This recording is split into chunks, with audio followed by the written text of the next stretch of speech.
are the days of our lives where we walk to work carrying big titles, representing big organizations and entering rooms with executive caliber expectations. And yet, no one is talking about this lingering uninvited audit that we all walk with. It runs at our background saying, do I deserve this title in this very room, on this very seat? Or am I just about to be exposed as fraud? And crazy enough, we could lean into our true essence. But before we lean into our true essence, brace yourselves, colleagues. I am Captain Londy Ngcobo.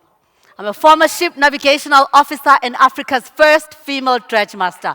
You can clap. Now let's go back to our true essence. I remember very well, colleagues, joining the ship for the first time.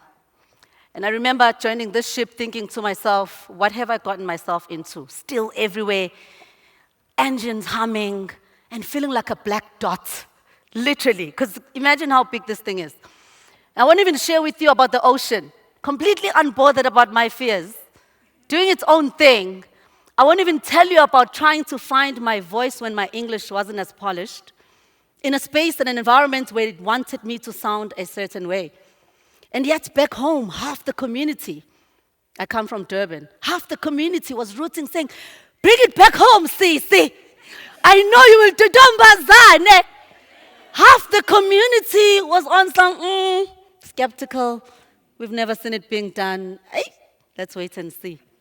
But that ambiguity happening, it made me want to prove. I told myself that high performers know everything that high performers do. High performers know that it's lonely at the top. High performers know that, watch, I'm not giving up at anything. And colleagues, I accumulated many licenses and became Africa's first. But the crazy thing is that when the headlines started hitting, I became a mini celebrity. You know this African cuteness, Mos. Hey. I became like the headlines. And next thing, I'm realizing there's something the headlines don't tell you, Bongan. Yes. There's something the headlines don't tell you. They don't tell you that when you keep fighting, the fight will start fighting you. If proving is your fuel, you'll get solid validation externally. You will start to perish, though, internally. It wasn't until this moment that I realized I'd done something more than me.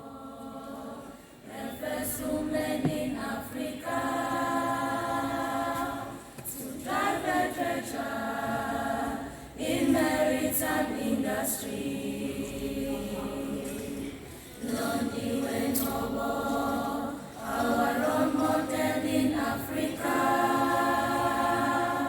a treasure master in maritime community. Colleagues, I felt this. I felt it with my body. I felt it in my spirit. While the headlines were buzzing the first, I could resonate with only, this is me.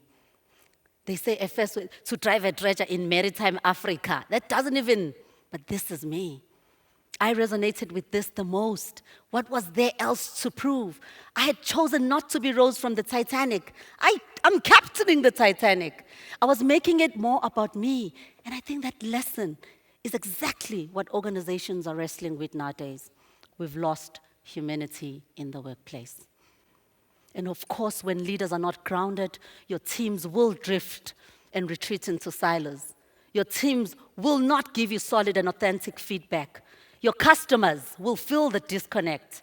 And unfortunately, your competition will look more attractive. Colleagues, like the analogy on the ships, we only realize a leak when we start taking in water. No one wants to be part of a sinking ship. Claim your captaincy. This is the analogy I bring in all my talks. I've got solid stories that I've bring from the ships. And the amazing thing is that I know now, having worked in high-stakes environments, dealing with complex crew dynamics, how do you lead when that audit is the loudest? How do you lead when you feel the pressure to perform instead of bringing the presence? How do you lead when you are the minority in the room? I hope you welcome me on board. I'll help you claim your captaincy. When I say aye, Captain, you say aye. Aye, Captain. Thank you.